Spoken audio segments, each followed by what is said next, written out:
اعوذ باللہ من الشیطان الرجیم بسم اللہ الرحمن الرحیم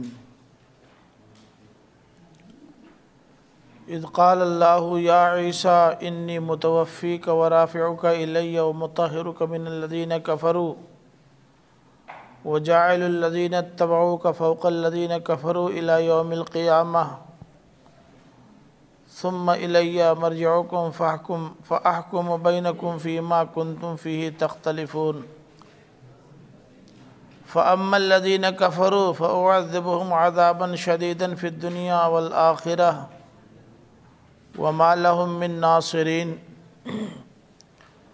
واما الذین آمنوا وعملوا الصالحات فیوفیہم اجورہم واللہ لا يحب الظالمین ذالک نتلوہ علیک من الآیات والذکر الحکیم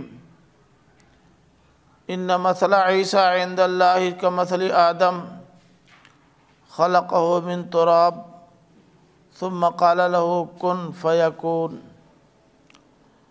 الحق من ربک فلا تکن من الممترین فمن حاجک فیہ من بعد ما جاءک من العلم فقل تعالوا ندعو ابناءنا وابناءکم ونساءنا ونساءکم وانفسنا وانفسکم ثم نبتہل فنجعل لعنة اللہ علی الکاذبین ان هذا لهو القصص الحق وما من الہ الا اللہ وان اللہ لهو العزیز الحکیم فَإِن تَوَلَّوْا فَإِنَّ اللَّهَ عَلِيمٌ بِالْمُفْسِدِينَ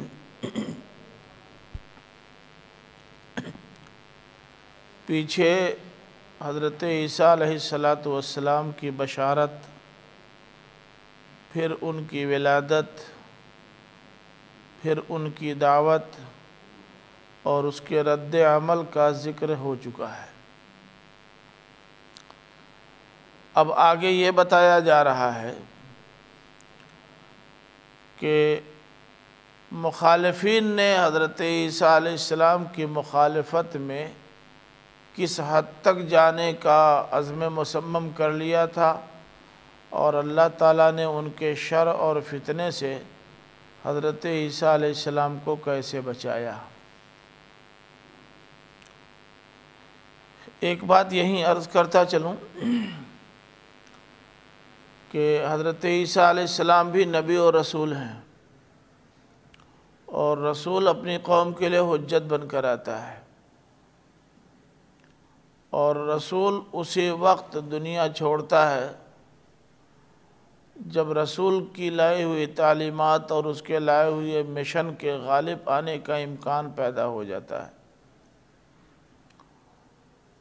تو تھوڑا سا یہ ذہن میں رہے کہ حضرت عیسیٰ علیہ السلام اگر لوگوں کے شر سے بچا لیے گئے اور آسمان پہ اٹھا لیے گئے تو ٹھیک ہے، حضرت عیسیٰ تو لوگوں کے شر سے بچ گئے، لیکن دین کے غلبے کا امکان کہاں سے پیدا ہوا؟ رسول تو مخالفین اور مکذبین کے لیے حجت بن کے آتا ہے، نہ یہ کہ درمیان سے وہ خود کسی پریشانی میں مبتلا ہو جائے اور اللہ تعالیٰ بیچ میں آ کر انہی کو بچانے کی تدبیر کرنے لگے۔ یہ تاریخ رسل کا ایک نیا واقعہ ہوگا، تو اس کی کیا تعویل ہوگی؟ قرآن مجید کے الفاظ کی روشنی میں یہ طے کرنا بہت اہم اور بنیادی ہے، اس لیے یہ آیات پڑھتے وقت یہ پہلو ذہن میں رہے۔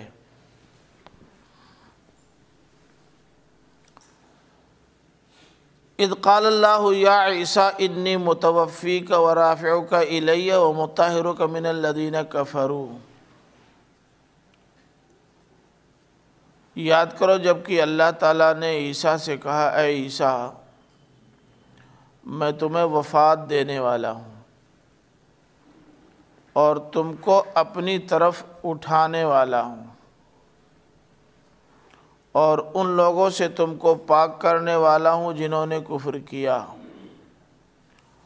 اور جن لوگوں نے تمہاری اتباع کی ان کو ان لوگوں کے اوپر کرنے والا ہوں جنہوں نے کفر کیا،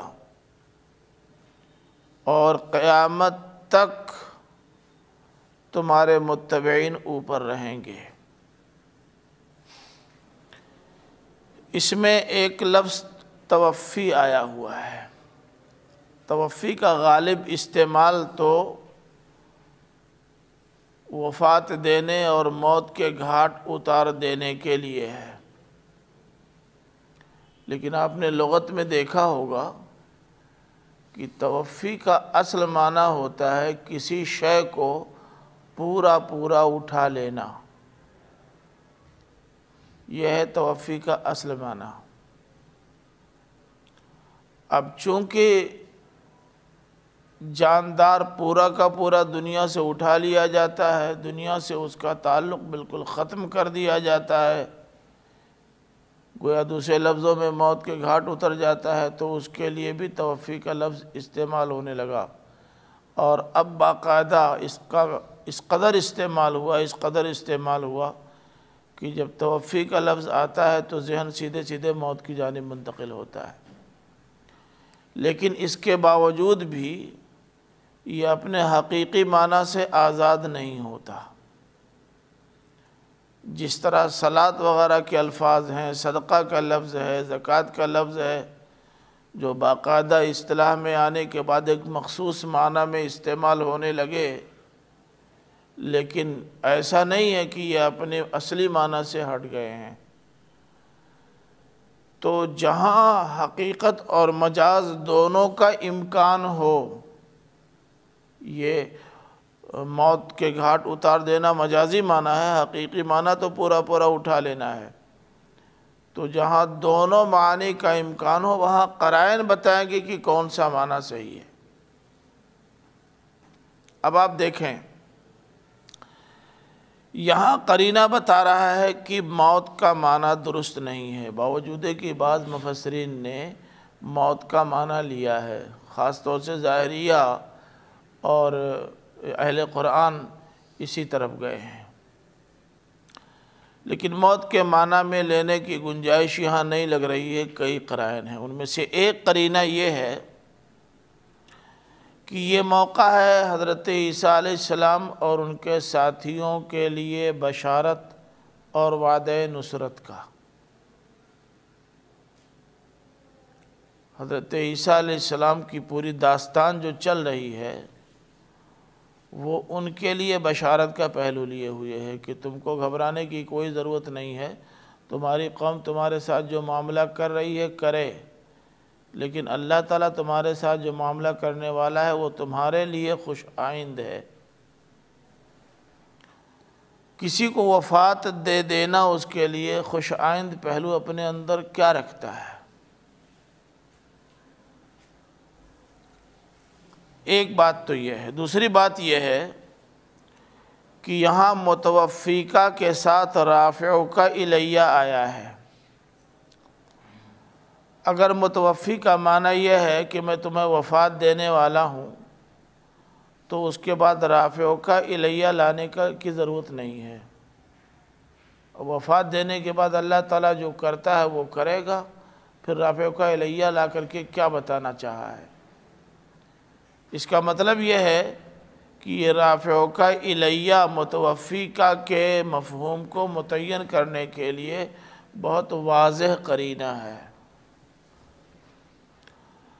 ہمارے بعض مفسرین نے لکھا ہے، جن میں بعض قدیم اور بعض جدید مفسرین بھی شامل ہیں۔ جدید مفسرین میں آپ کے مولانا جالندھری بھی خاص طور سے قابل ذکر ہیں، جن کی تفسیر بہت متداول ہے۔ انہوں نے یہ بتایا کہ رافعک الیہ سے اشارہ ہے درجات کی بلندی کی جانب، یعنی وفات تو تمہیں دے دوں گا، کام تمہارا درمیان سے اگرچہ چھوٹ جائے گا لیکن مرتبہ تمہارا وہی رہے گا جو ایک رسول کا ہوتا ہے۔ لیکن یہ بات قرین قیاس نہیں لگتی۔ اس کی وجہ یہ ہے کہ ایک ہے مرافعہ الی اور ایک ہے مرافعہ بغیر صلہ الی کے، دونوں کا استعمال الگ الگ ہے۔ درجات کی بلندی کے لیے قرآن مجید نے کہیں علاقہ صیغہ استعمال نہیں کیا ہے۔ میں 3 مثالیں دیتا ہوں۔ ایک تو سورہ بقرہ کھولیے، آیت نمبر 253۔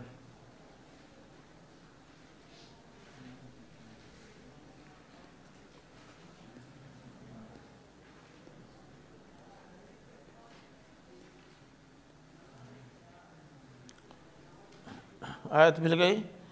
منہم من کلم اللہ ورفع بعضهم درجات۔ بعض وہ ہیں جن سے اللہ تعالیٰ نے باقاعدہ گفتگو کی اور ان میں سے بعض کا درجہ بعض پر بلند کیا۔ یہاں تو باقاعدہ درجات کا لفظ استعمال کر کے اس مفہوم کو بالکل متعین کر دیا ہے۔ سورہ اعراف کی آیت نمبر 176 ہے، دیکھیے۔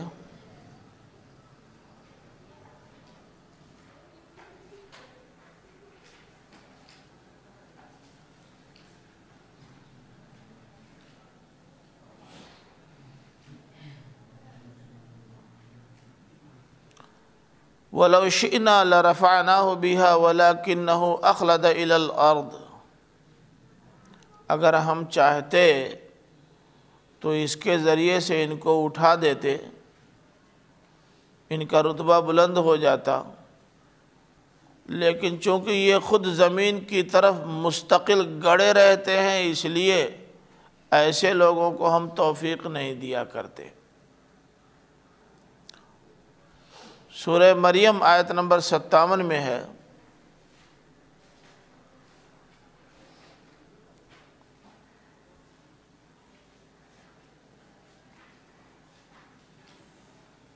مریم وَرَفَعْنَاهُ مَكَانًا عَلِيًّا، ہم نے ان کو اونچا مرتبہ دے دیا، ان کا مقام اٹھا دیا۔ تو یہ استعمالات بتا رہے ہیں کہ رفع درجات کے لیے، مرتبے کی بلندی کے لیے، تقدس کی بحالی کے لیے الہ کا صلہ نہیں آتا۔ الہ کا صلہ اس بات کو بتا رہا ہے کہ یہ سیدھے اٹھا کر کہیں سے کہیں اور لے جانے کے لیے آیا ہے، جس کا نام اردو زبان میں انتقال ہے، منتقلی۔ یہاں بھی اب دیکھیں، انتقال بھی اپنے اندر 2 معنی رکھتا ہے، ایک سیدھے سیدھے موت کے معنی میں، اور دوسرے ایک جگہ سے دوسری جگہ منتقل کرنے کے معنی میں۔ تو اللہ تعالیٰ نے فرمایا، یاد کرو جبکہ اللہ نے کہا اے عیسیٰ میں تم کو وفات دینے والا ہوں، یعنی تم کو میں پورا کا پورا اٹھا لینے والا ہوں اور اپنی طرف لے لینے والا ہوں۔ یہ متوفیقہ کا بیان، اس کی وضاحت و تفسیر ہے۔ پھر آگے فرمائے وَمُطَهِّرُكَ مِنَ الَّذِينَ كَفَرُوا، اور ان لوگوں سے پاک کرنے والا ہوں جنہوں نے کفر کیا ہے۔ اب رافعوکا کا یہاں جو مفہوم ہے اس کو سمجھنے کے لیے سورہ نساء کی آیات 157 158 بہت موضوع معلوم ہوتی ہیں، میرا خیال ان کو بھی دیکھ لیجئے تو بات صاف ہو جائے گی۔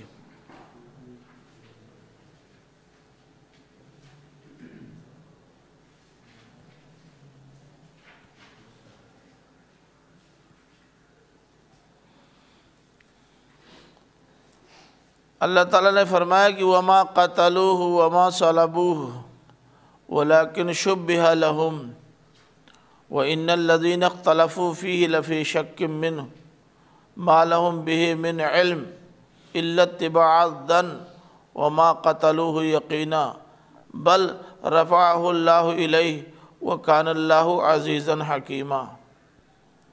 یہود کے ایک پروپگنڈے سے نصارہ متاثر ہو گئے تھے، اللہ تعالیٰ نے نصارہ کے سامنے اس پروپگنڈہ کی اہمیت اور حیثیت واضح کر دی۔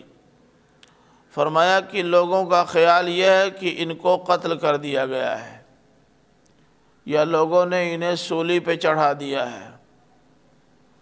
نہ لوگوں نے ان کو قتل کیا نہ سولی دی، بلکہ ان کے لیے معاملہ گڈمڈ کر دیا گیا۔ اب گڈمڈ کرنے کی تفصیل بہت لمبی ہے، احادیث میں بھی اس کی تفصیل موجود ہے اور قدیم آسمانی صحیفوں میں، اور دونوں کی تفصیل میں بڑی مماثلت ہے، اس لیے کوئی وجہ نہیں کہ اسے رد کر دیا جائے۔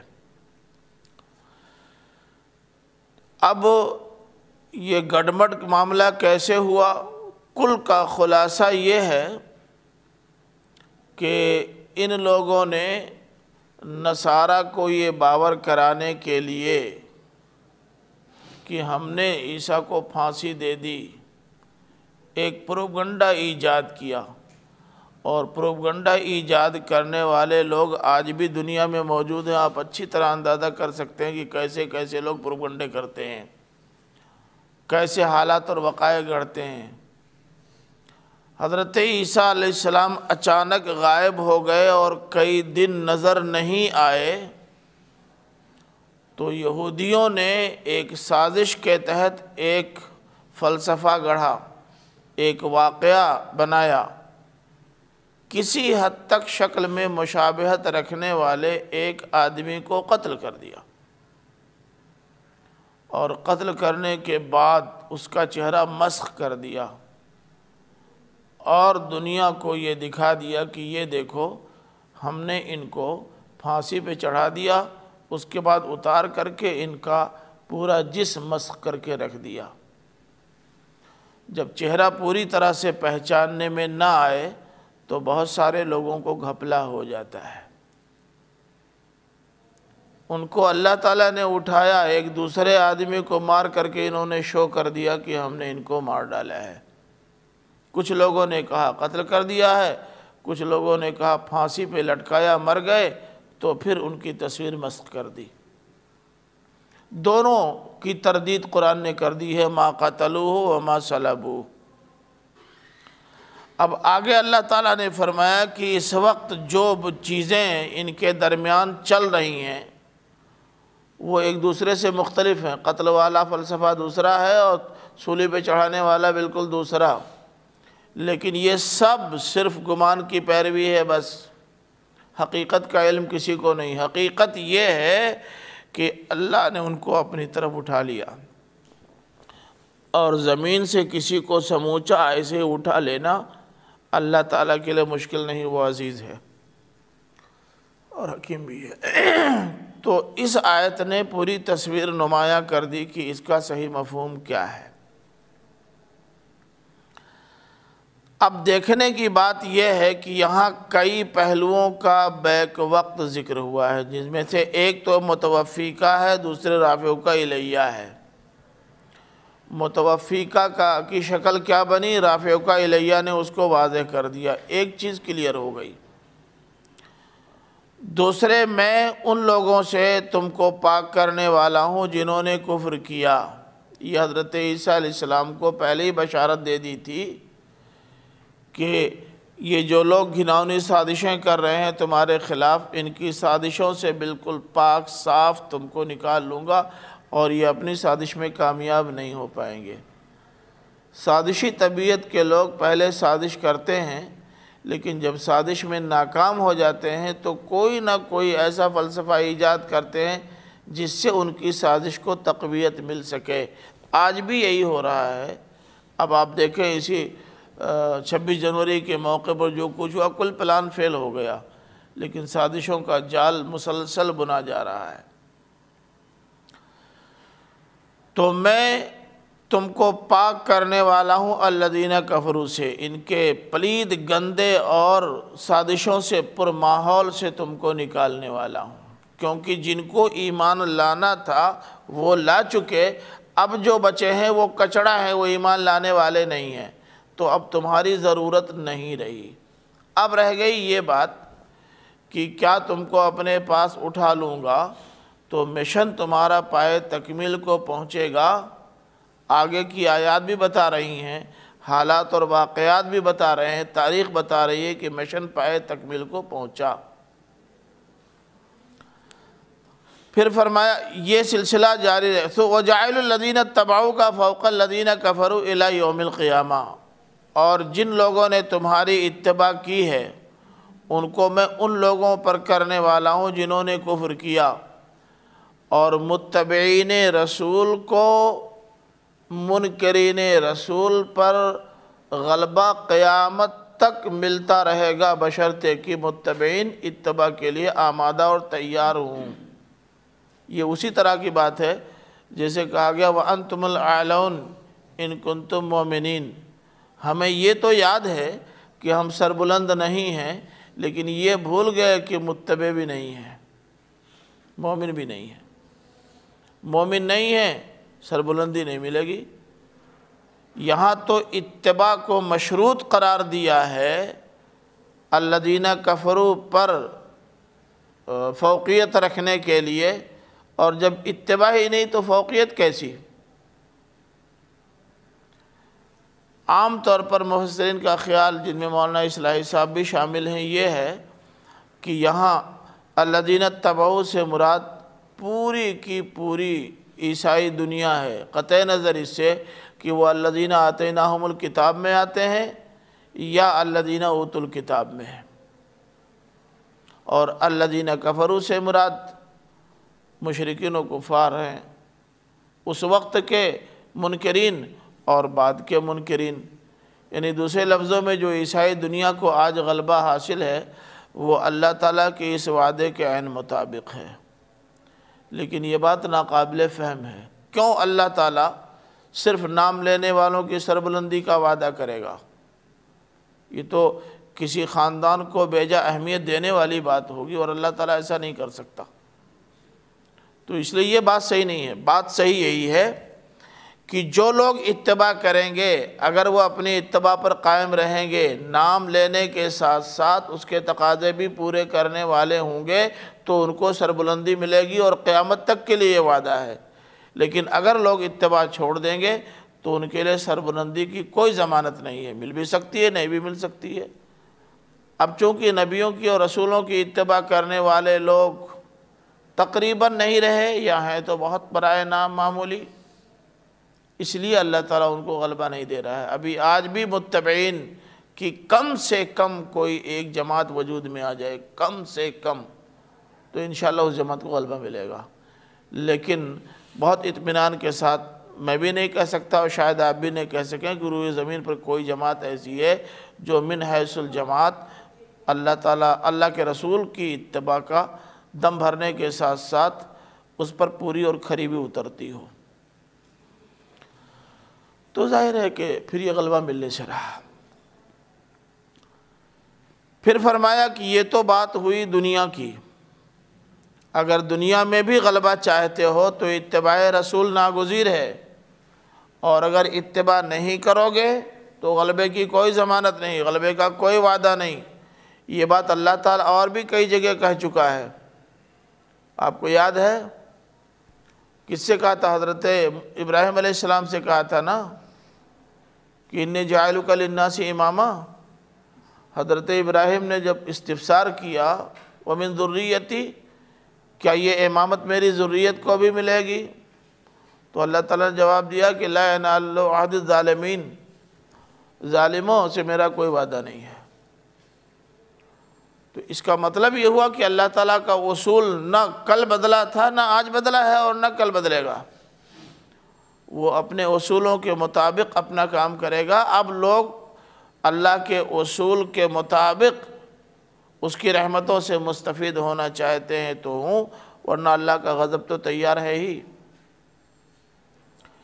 یہ بات دنیا سے متعلق ہے، اور اہل دنیا کو یہ بات یاد رکھنی چاہیے کہ غلبہ یا تو صلاحیتوں کی بنیاد پر ملے گا، اور یا تو تقوی، دینداری اور اللہ تعالیٰ سے وفاداری کی بنیاد پر۔ آج ہمارے پاس نہ صلاحیت ہے نہ صالحیت ہے، کیوں اللہ تعالیٰ ہم کو دے گا؟ ایک مدرسہ نہیں چلا پاتے آپ، ایک کالج نہیں چلا پاتے، ایک گھر نہیں چلا پاتے، حکومت ملے گی آپ کو، وہ بھی دنیا کی، بہت مشکل ہے۔ یہ تو بات ہوئی دنیا کی، اور قیامت تک ظاہر ہے کہ دنیا میں انسان رہیں گے، اس لیے یہ وعدہ قیامت تک کے لیے ہے۔ ثم الی مرجعکم، پھر میری ہی طرف تم سب کا لوٹنا ہے۔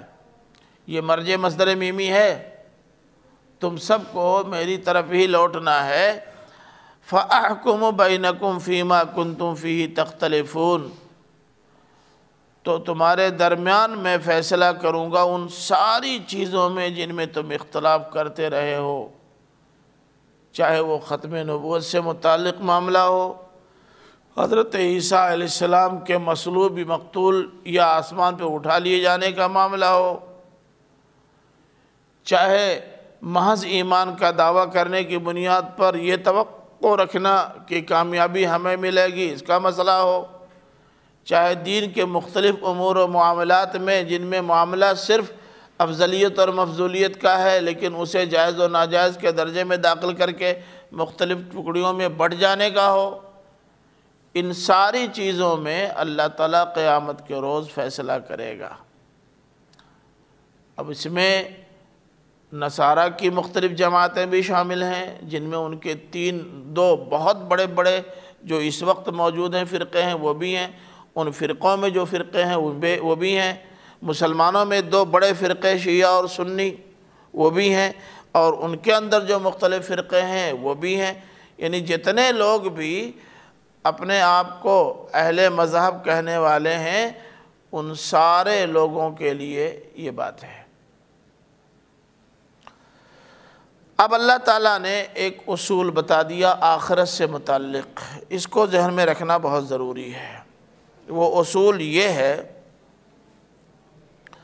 کہ فَأَمَّا الَّذِينَ كَفَرُوا فَأُعَذِّبُهُمْ عَذَابًا شَدِيدًا فِي الدُّنْيَا وَالْآخِرَةِ وَمَا لَهُم مِّن نَاصِرِينَ، رہے وہ جنہوں نے کفر کیا تو میں ان کو سخت عذاب دوں گا دنیا میں بھی اور آخرت میں بھی، اور ان کا کسی بھی پہلو سے کوئی مددگار نہیں ہوگا، نہ دنیا میں نہ آخرت میں۔ ایک زمانے میں دین کا سب سے زیادہ نام لینے والے یہود تھے، اللہ تعالیٰ نے ان کی پٹائی کی، آپ نے سورہ سبا میں پڑھ لیا ہے، بنی اسرائیل میں، کہ سبا میں کس میں ہے؟ بنی اسرائیل میں۔ اللہ تعالیٰ نے پھر نصارہ کو موقع دیا، ان کی پٹائی کی، وہ بھی آپ نے دیکھ لیا، پھر آپ کو موقع دیا، آپ کی بھی مسلسل پٹائی ہو رہی ہے، وہ بھی آپ دیکھ رہے ہیں۔ 55 سے زائد مسلم ملک دنیا میں موجود ہیں، 55 سے زائد مسلم ملک، یہ کم نہیں ہے، بہت بڑی تعداد میں ہے، لیکن سب غلام ہیں، سب غلام ہیں، باطل کے غلام ہیں۔ تو دنیا میں بھی اللہ تعالیٰ عذاب کی یہ بھی شکل ہے، یہ عذاب شدید سے کم ہے کیا کہ آپ کھل کر کے اپنے اسلام کا اظہار نہیں کر پا رہے ہیں، آپ اپنی مسجدوں کی حفاظت نہیں کر پا رہے ہیں، آپ کے خورد و نوش پر پابندی لگائی جا رہی ہے، یہ کم ترین عذاب ہے۔ آپ سفر کرتے ہیں، ہمیشہ خدشات میں مبتلا رہتے ہیں، یہ کم ذلت ہے، یہ کسی عذاب شدید سے کم نہیں ہے۔ اب آخرت کا جو عذاب شدید ہے ظاہر ہے اس کی نوعیت دوسری ہوگی۔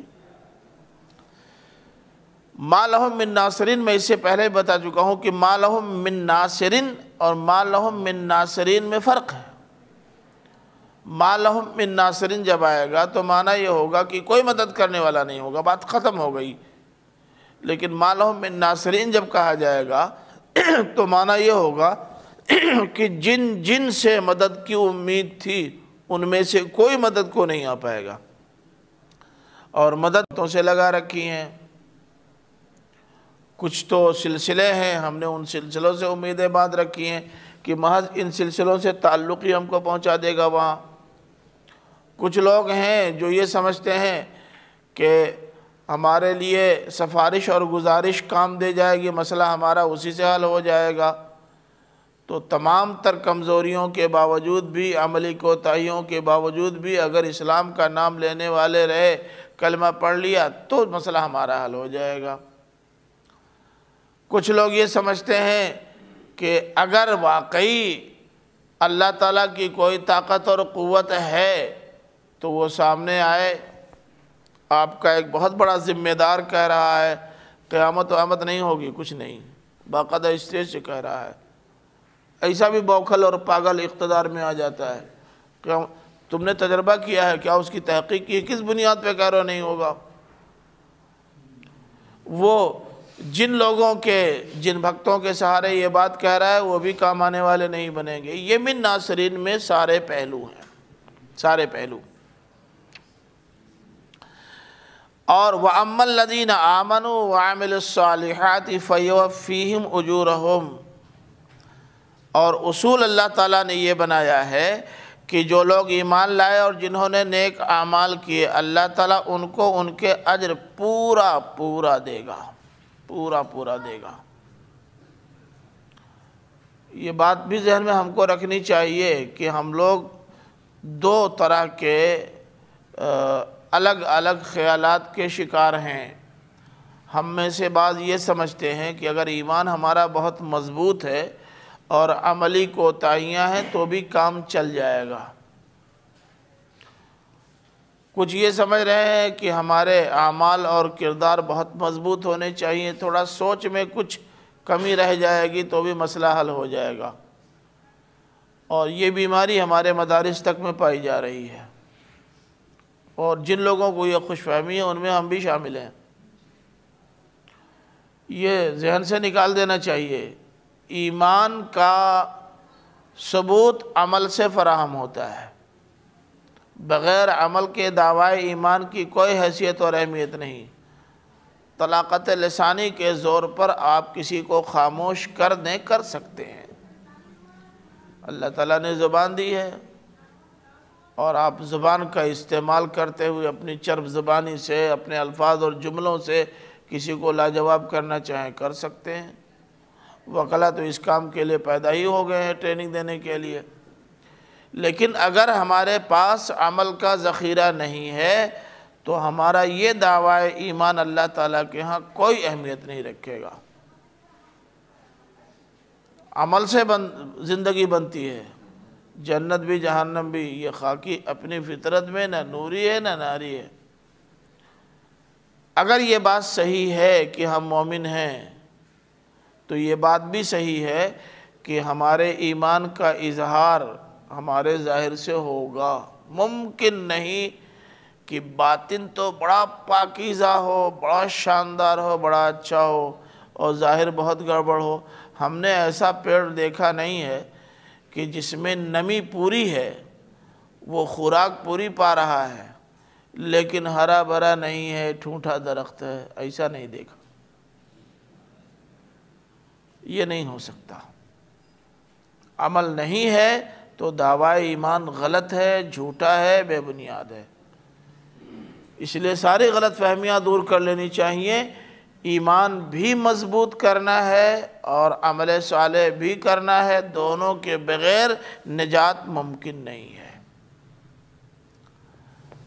اور اللہ تعالیٰ جب دے گا تو وہ ہماری طرح سے تو ہے نہیں کہ سوچے گا کل دے دیں گے تو بچے گا کیا۔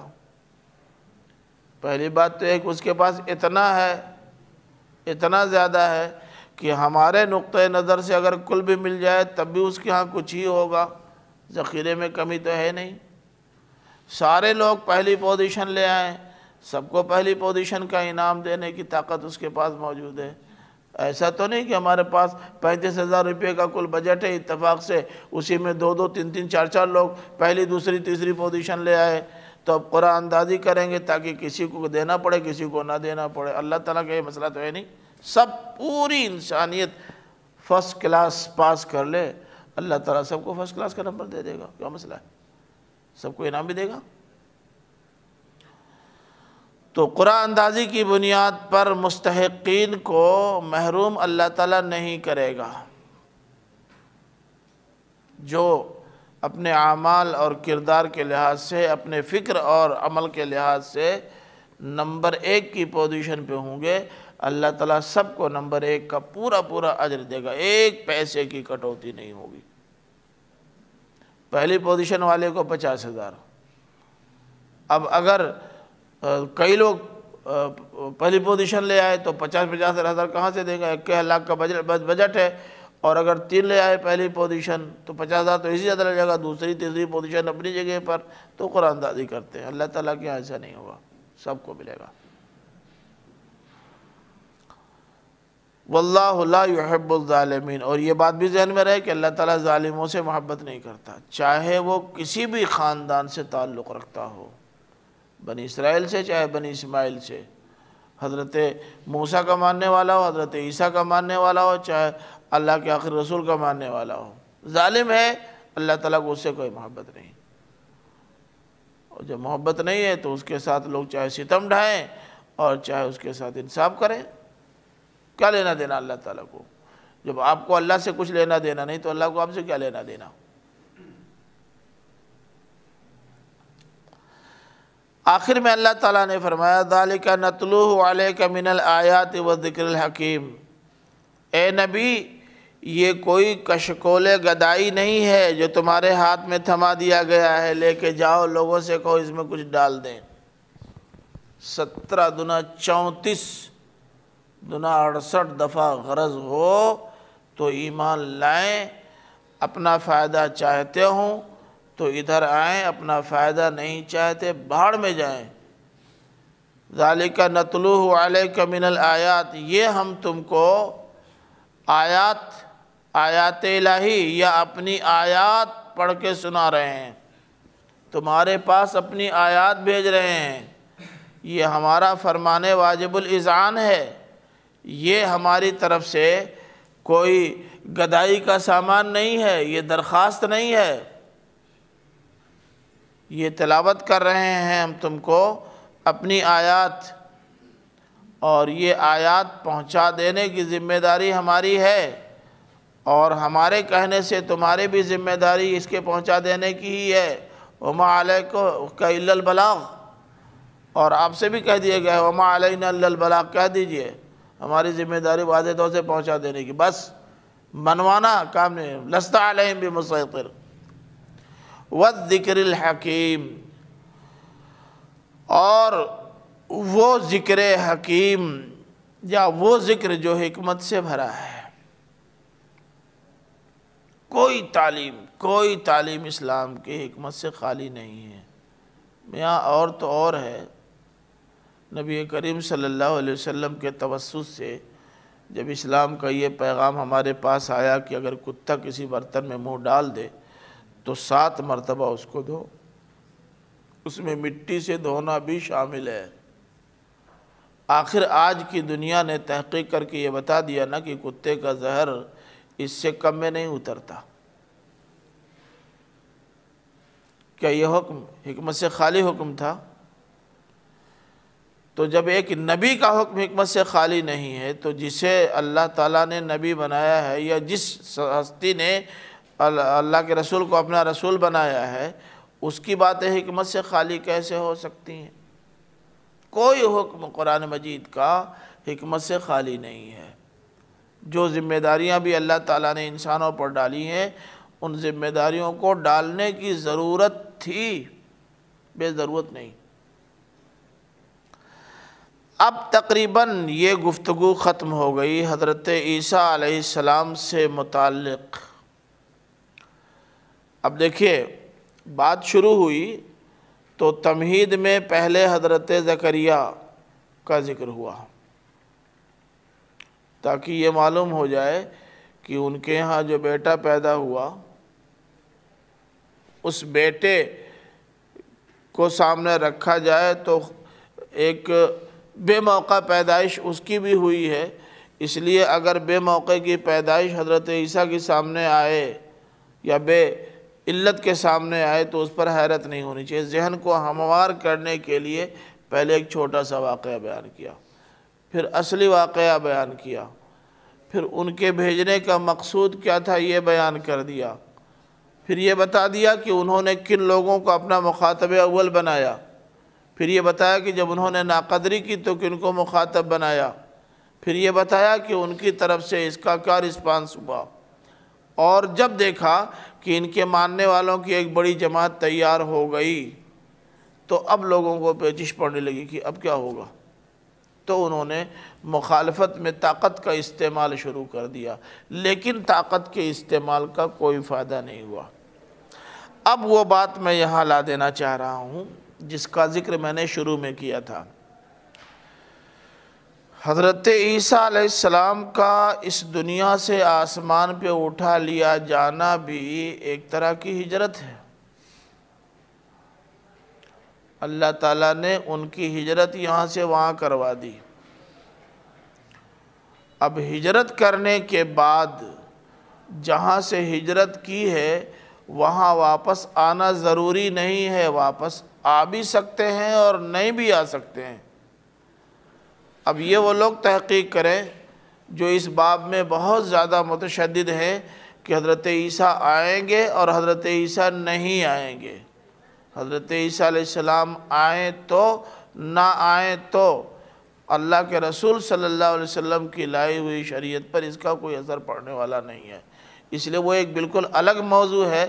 اب آپ لوگ اس کی تحقیق کیجئے کہ آئیں گے کہ نہیں آئیں گے، لیکن یہ ایک طرح کی ہجرت ہے۔ اللہ تعالیٰ نے یہاں سے ان کو اٹھا لیا، اور اس وقت اٹھایا جب حضرت عیسیٰ علیہ السلام کی لائی ہوئی شریعت کے غلبے کا امکان مکمل طور سے پیدا ہو گیا تھا۔ بغیر اس کے کسی رسول کو اللہ تعالیٰ نہیں اٹھاتا۔ آپ کو معلوم ہوگا، میں نے اس روز بھی ذکر کیا تھا کہ حضرت عیسیٰ علیہ السلام کے 12 معروف شاگرد تھے چوٹی کے، ان میں سے ایک طرح یہودا یہ منافق تھا، باقی اور کے نفاق کے بارے میں کوئی ثبوت نہیں ملتا۔ 2 ان میں سے بہت نامور اور ممتاز ہوئے، ایک شمعون اور ایک پال، لیکن حضرت عیسیٰ علیہ السلام کے جانے کے بعد 24 کروڑ نے پال کا دماغ گھما دیا۔ جیتنے کے بعد 24 کروڑ مل جاتا ہے تو لوگ پارٹی چھوڑ کے دوسری پارٹی میں چلے جاتے ہیں، کوئی حیرت ناک بات نہیں ہے۔ شمعون پر اس کا کوئی اثر نہیں ہوا، پال پر پورا اثر ہوا، اور ان سرمایہ داروں نے پیسے سے پال کو خرید لیا اور پال کے ذریعے سے ایک نیا دین ایجاد ہوا۔ لیکن یہ اس وقت ہوا جب عیسائیت کو دنیا اہل کتاب میں غلبہ مل چکا تھا۔ تب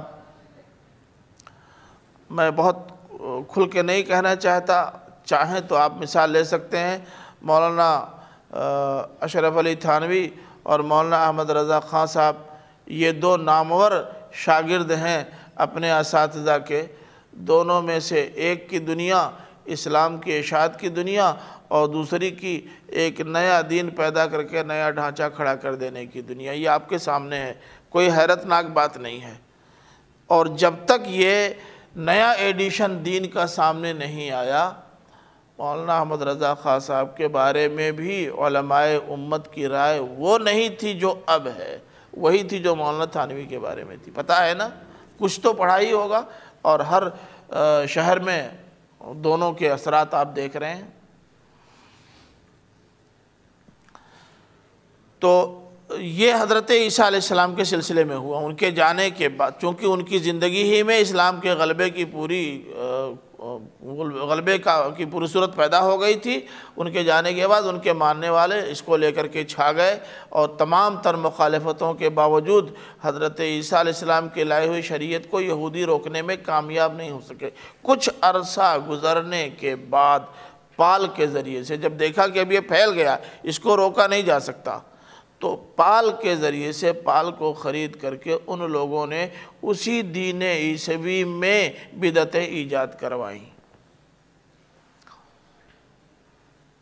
تو یہ مشن پائے تکمیل کو پہنچ گیا۔ اس لیے اگر اللہ تعالیٰ نے حضرت عیسیٰ کو آسمان پہ اٹھا لیا تو یہ نہیں کہا جا سکتا کہ یہ ایک انوکھے رسول ہیں جن کو مشن مکمل ہونے سے پہلے اٹھا لیا۔ مشن کی تکمیل ہو گئی، اور خود پیچھے میں نے بتایا ہے کہ اللہ تعالیٰ کے اپنے بیان کے مطابق جن لوگوں کا خیال یہ ہے کہ حضرت عیسیٰ علیہ السلام نوجوانی میں اٹھا لیے گئے، ان کا خیال صحیح نہیں ہے۔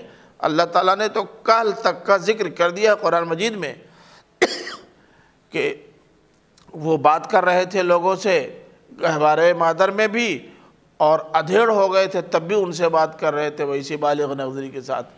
اس کا مطلب یہ ہے کہ وہ ادھیڑ ہو کر اپنے مشن کو پائے تکمیل تک پہنچا کر اس دنیا سے گئے۔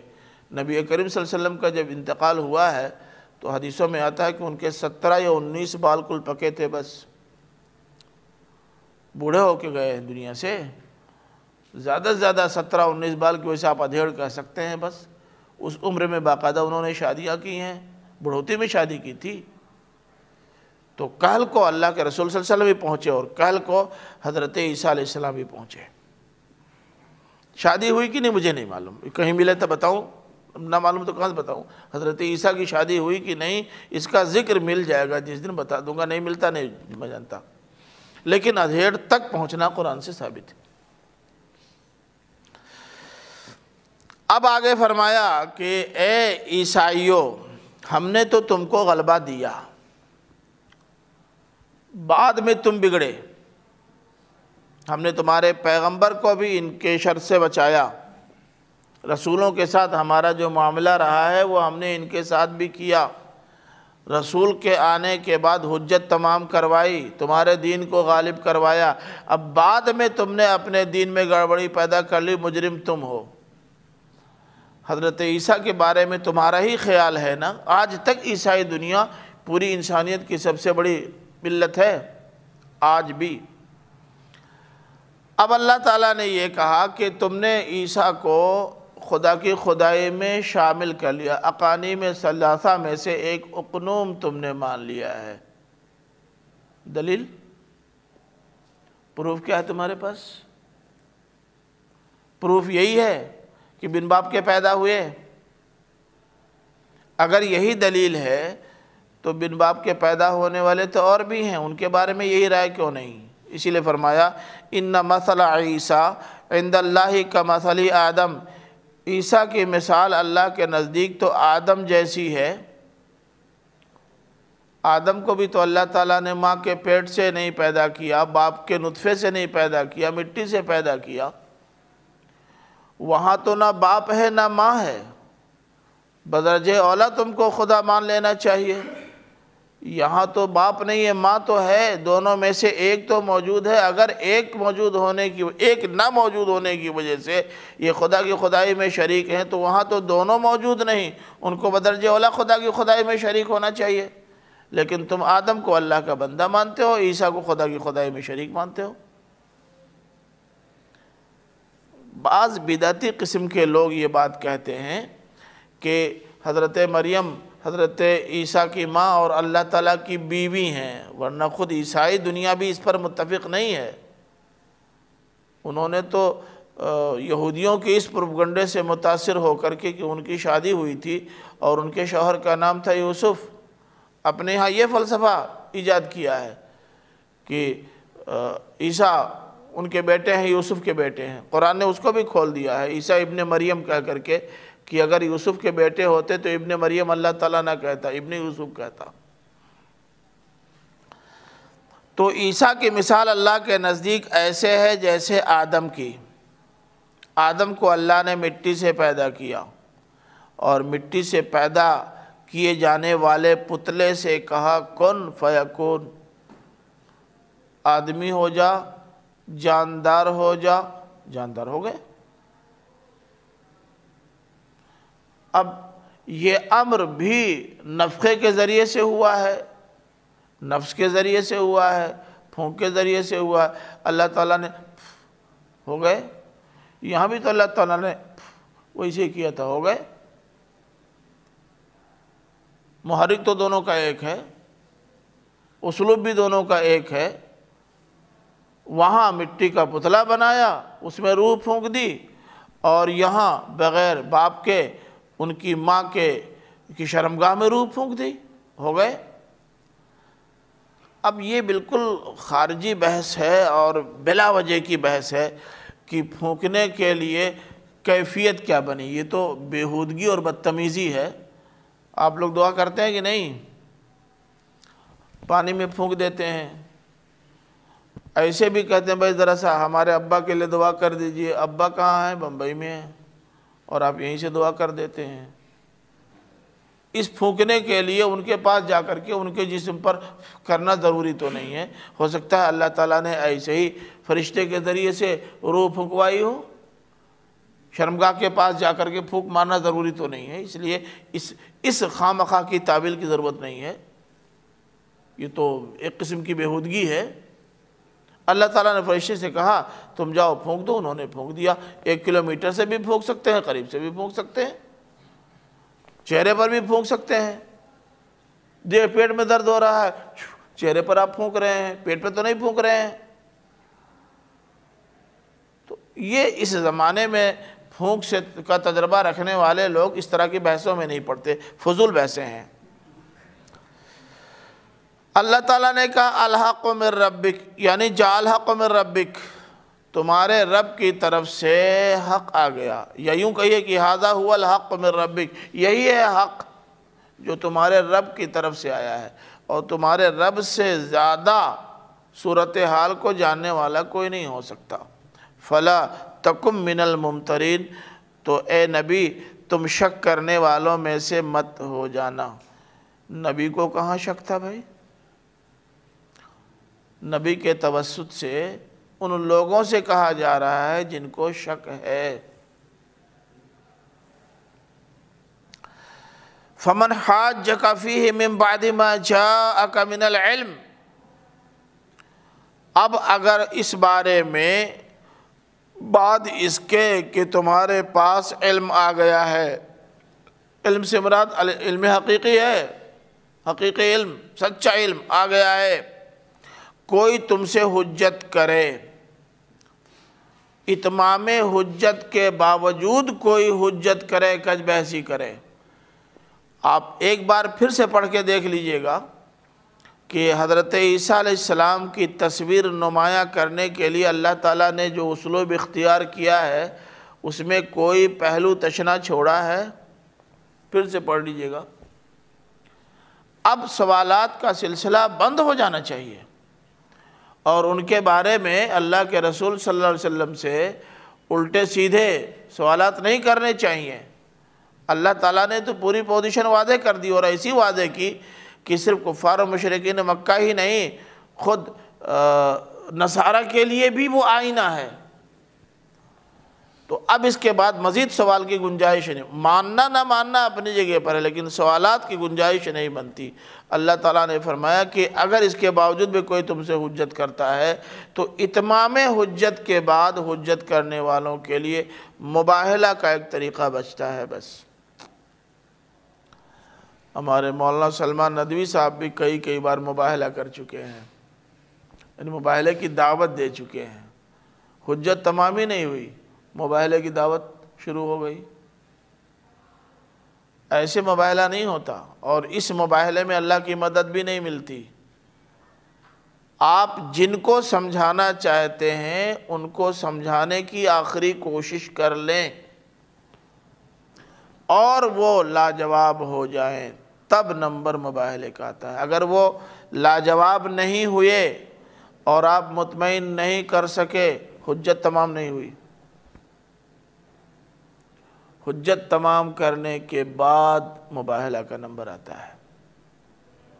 مجھے نہیں معلوم کہ اس وقت پوری دنیا میں کوئی شخص ہو جس نے سارے ذہنوں کو مکمل طور سے مطمئن کر دیا ہو۔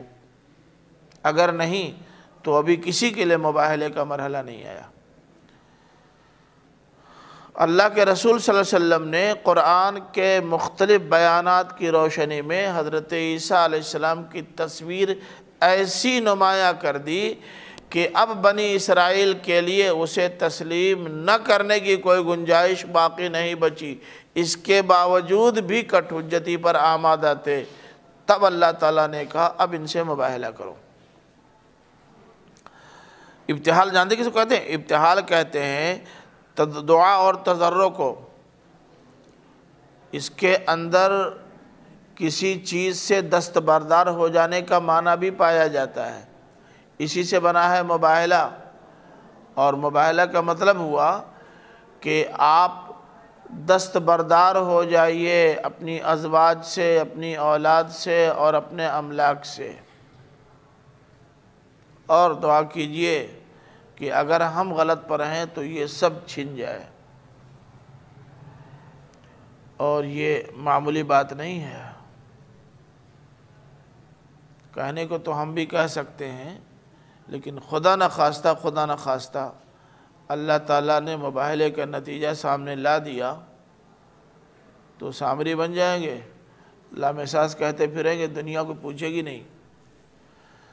اللہ تعالیٰ نے اس آخری مرحلے میں کہا کہ اے نبی اب اس کے بعد بھی جب کہ تمہارے پاس علم آ گیا ہے، کوئی تم سے محاجہ کرتا ہے تو ان محاجہ کرنے والوں سے کہہ دو تعالو، اچھا آؤ،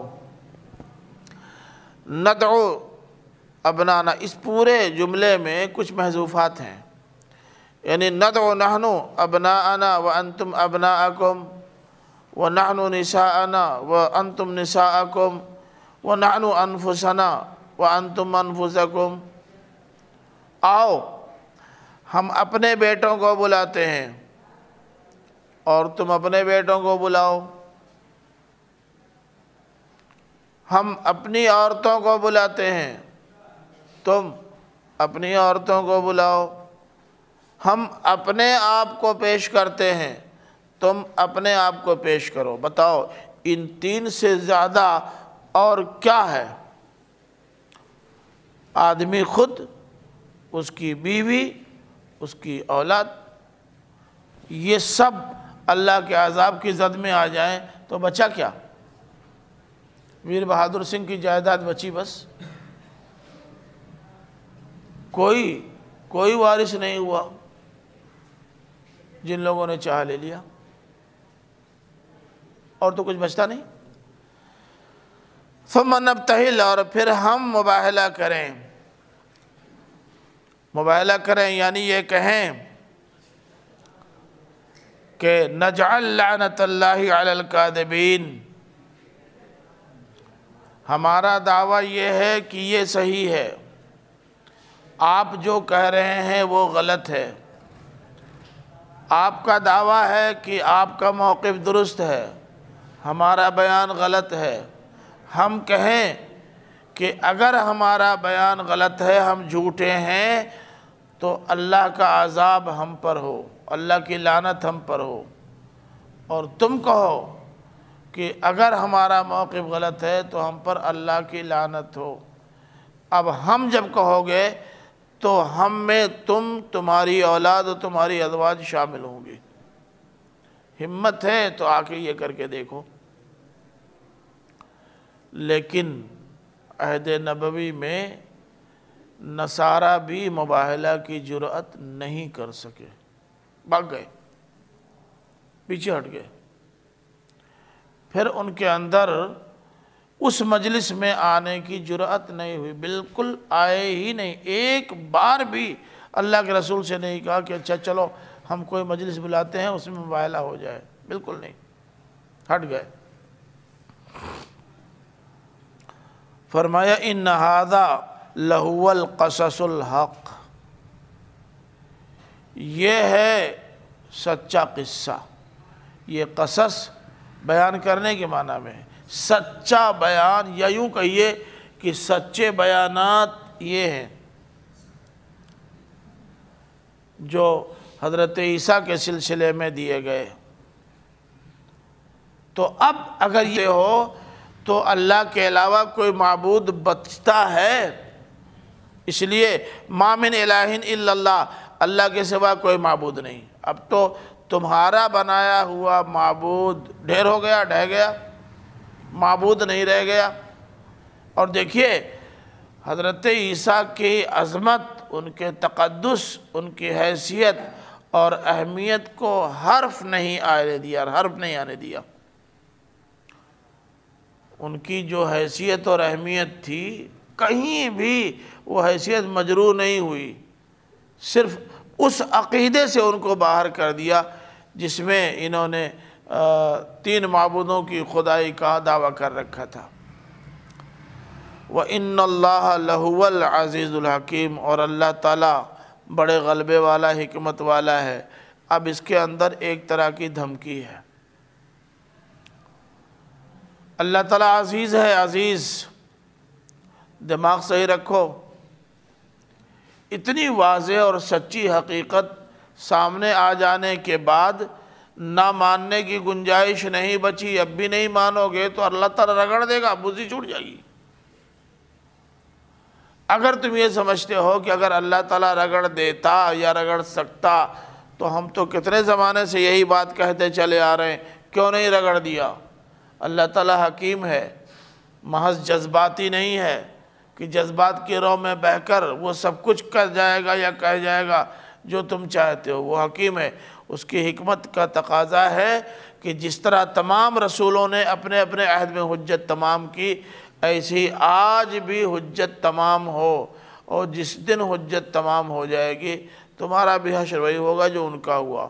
آپ نے دیکھا کہ نبی کریم صلی اللہ علیہ وسلم کی زندگی میں حجت تمام ہوئی تو اس وقت جب کیفیت پیدا ہو گئی تھی یدخلون فی دین اللہ افواجا کی، اس میں کفار و مشرکین مکہ بھی ایمان لا رہے تھے اور اہل کتاب بھی ایمان لا رہے تھے سب۔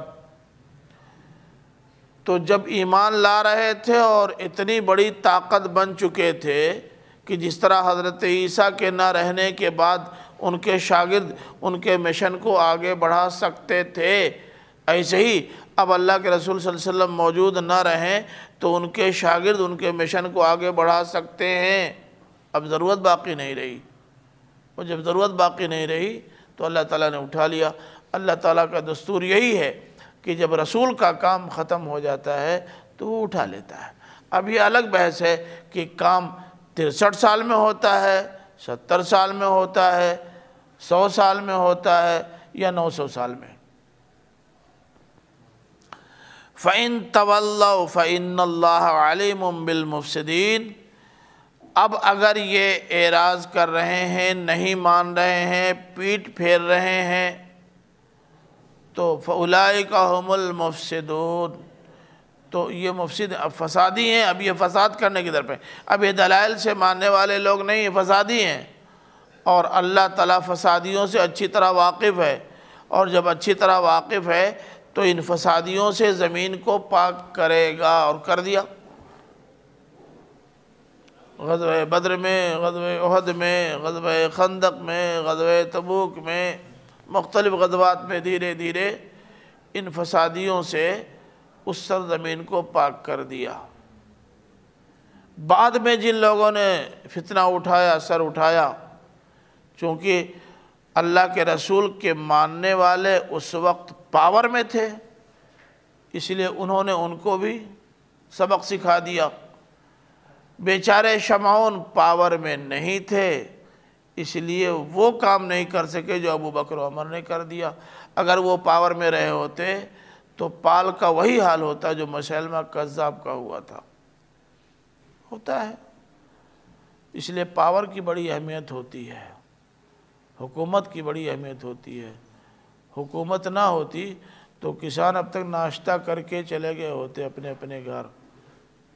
پاور ہے، لال وردی والے ان سے زیادہ بڑی تعداد میں آ جاتے ہیں۔ اب یہ الگ بحث ہے کہ کسی اور بڑے فتنے کو دعوت دینے سے ڈرتے ہیں، ورنہ ہی پگلا نے تو کہہ ہی دیا تھا جاؤ سب کو مار بھگا دو۔ وآخر دعوانا الحمدللہ رب العالمین۔